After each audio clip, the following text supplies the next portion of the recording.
शाम के ढलते साए जब आसमां को अपनी गिरफ्त में लेते हैं और सूरज अफफ के पीछे छुप जाता है, तो दिल के अंदर एक अजीब सी वीरानी जाग उठती है। इन लम्हों में तुम्हारी याद एक बूझ बनकर मेरे दिल पर उतरती है।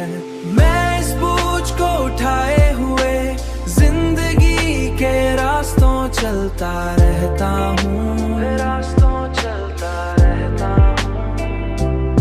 मगर हर कदम पर तुम्हारी कमी का एहसास और भी गहरा हो जाता है,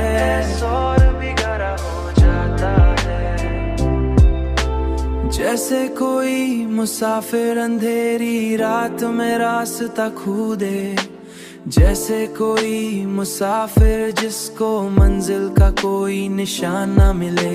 मैं इस बूझ को उठाए हुए जिंदगी के रास्तों पर हुए, जिंदगी के रास्तों पर चलता रहता हूँ।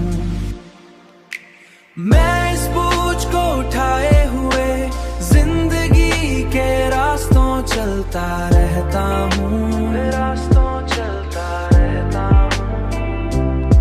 मगर हर कदम पर तुम्हारी कमी का एहसास और भी गहरा हो जाता है,